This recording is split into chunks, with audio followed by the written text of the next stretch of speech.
साथियों जय भीम, नमो बुद्धाय। साथियों, आज इतिहास के पन्नों से एक ऐसी शख्सियत के बारे में रूबरू करवाना चाहता हूं जिसके बारे में कहीं से लोग नहीं जानते होंगे, पर जिनके वजह से ही आज महिला शिक्षित हो पाई, बाल विवाह पर लगे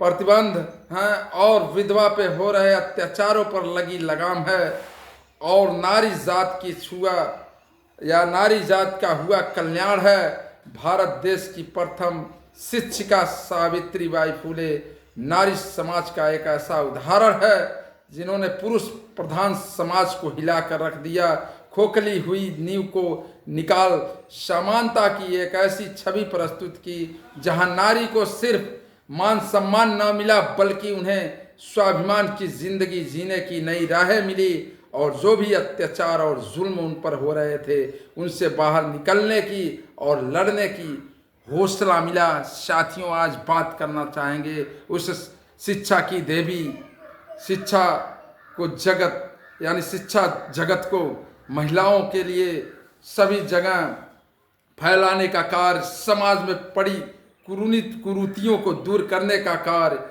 करती रहीं। आज बात करेंगे सावित्रीबाई फुले जी के बारे में। साथियों, सावित्रीबाई फुले जी का जन्म 3 जनवरी 1831 को महाराष्ट्र के सातारा जिले के नाये गांव में हुआ था, और 9 वर्ष की उम्र में उनकी शादी 12 वर्ष के ज्योतिबा राव फुले से करा दी गई। साथियों, सावित्रीबाई फुले को ज्ञान के प्रति उत्सुकता देख करके, ज्ञान के प्रति रुचि देख करके ज्योतिबा राव फुले ने सावित्रीबाई फुले को न सिर्फ शिक्षित किया बल्कि उन्हें राष्ट्र निर्माण के लिए इसे ऐसा तैयार किया जैसे किसी सांचे से सोना तपकर तैयार होता है। साथियों, एक समाज में एक नई इतिहास रचने के लिए तैयार कर दिया। साथियों, ज्योतिबा राव और सावित्रीबाई फुले ने 1848 में लड़कियों के लिए पहली स्कूल की शुरुआत की और धीरे धीरे उन्होंने 18 स्कूल खोल दिए। साथियों, कहा जाता है जब सावित्रीबाई फुले लड़कियों को शिक्षित करने पढ़ाने के लिए विद्यालय जाती थी तो उनके ऊपर कीचड़, गोबर, पत्थर और यहाँ तक कि उनके ऊपर बिष्ठा फेंक देते थे लोग। साथियों, सावित्रीबाई फुले जब विद्यालय जाती थी तो अपने साथ एक सेट और कपड़ा लेकर के जाती थी। साथियों, क्योंकि जो रास्ते में उन्हें परेशानियां झेलनी पड़ती थी, जो लोग उनके ऊपर कीचड़ फेंक दिया करते थे, उससे उनका कपड़ा गंदा हो जाता था। वह विद्यालय जा करके उस दूसरे कपड़े को चेंज कर लेती थी। साथियों, सावित्रीबाई फुले पूरे देश की पहली महिला शिक्षिका बनी, नारी जात के हित में अपना पूरा जीवन त्याग दिया और समाज में व्याप्त हो रही कुरीतियों को जड़ से उखाड़ने का काम किया। साथियों, आज इसीलिए कह रहे हैं शिक्षा की देवी, क्योंकि साथियों उस समय इतनी जात पात, इतनी भेदभाव थी कि उस समय सोचिए कि जब महिलाओं को घर से बाहर नहीं निकलने दिया जाता था, उस समय इस तरह की चीजें हुई, इस प्रकार की घटनाएं हुई। उस समय सावित्रीबाई फुले ने इतना संघर्ष किया और महिलाओं के उत्थान के लिए, महिलाओं को शिक्षा के लिए, हर क्षेत्र में समानता के लिए जागरूक किया।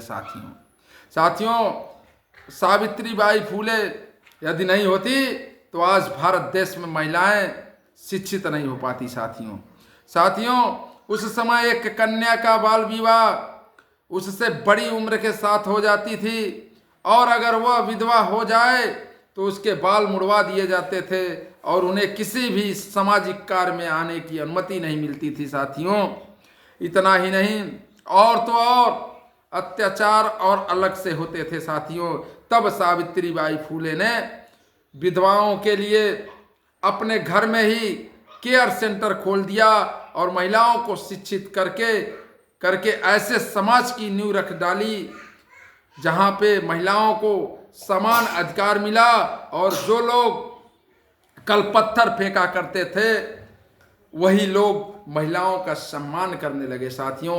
यह परिवर्तन लाया सावित्रीबाई फूले ने साथियों। साथियों, कहा जाता है नारी मान है, सम्मान है, घर का स्वाभिमान है, मत रोने दो उसे, वह जगत का आधार है, आज नहीं वह बेबस और लाचार है। साथियों, आज वह धारण कर चुकी दुर्गा का भी अवतार है साथियों।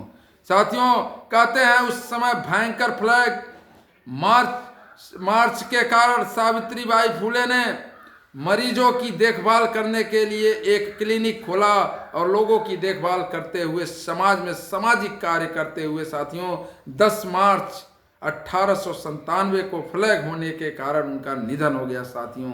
साथियों, उस समय यदि सावित्रीबाई फूले नहीं होती तो आज जितनी महिलाएं जिस भी क्षेत्र में कार्य कर रही हैं, जिस भी क्षेत्र में आगे निकल रही हैं, चाहे हवाई जहाज से लेकर के जो भी प्लेन हो चलाने का कार्य कर रही हैं, या किसी भी रोजगार करने का कार्य कर रही हैं, या IAS PCS बन रही हैं, या देश की नंबर 1 सर्वोच्च कुर्सी पर पहुंच रही हैं, तो साथियों उसमें सबसे बड़ा योगदान माता सावित्रीबाई फूले जी का है। सावित्रीबाई फूले जी ने ही इस महिला समाज को शिक्षित करने का कार्य किया। इसीलिए आज जो हमारी महिलाएं हर क्षेत्र में शिक्षित हो रही हैं या शिक्षा ग्रहण कर रही हैं, तो वह शिक्षा ग्रहण करने की देवी हम लोग कह सकते हैं। ऐसा कहा भी जाता है कि वह सावित्रीबाई फूले जी ने ही किया, क्योंकि जब सावित्रीबाई फूले उस समय थी तो उस समय किसी भी महिलाओं को पढ़ने लिखने का अधिकार नहीं था साथियों। सिर्फ उनको घर के अंदर की सारी चीज़ें करनी होती थी, सिर्फ उनके घर के अंदर जो भी कार्य हुआ करते थे उसको करने की अनुमति थी साथियों। इसके अतिरिक्त और कोई कार्य नहीं था महिलाओं को। लेकिन उस जो बेड़िया थी, वो जो जंजीर बनी हुई थी, उसको तोड़ने का कार्य माता सावित्रीबाई फूले ने किया साथियों। इसी के साथ जाते जाते एक पंक्ति समर्पित करता हूँ, तत्पश्चात अपनी वाणी विराम करूँगा साथियों। अंत में 4 पंक्तियाँ यही कहना चाहूँगा। एक टहनी एक दिन पटवार बनती है, एक टहनी एक दिन पटवार बनती है, एक चिंगारी दहक अंगार बनती है, जो सदा रौंदी गई बेबस समझकर एक दिन मिट्टी वही मीनार बनती है साथियों। इन्हीं सब वाणी के साथ जय भीम, जय भारत। सावित्रीबाई फूले अमर रहें।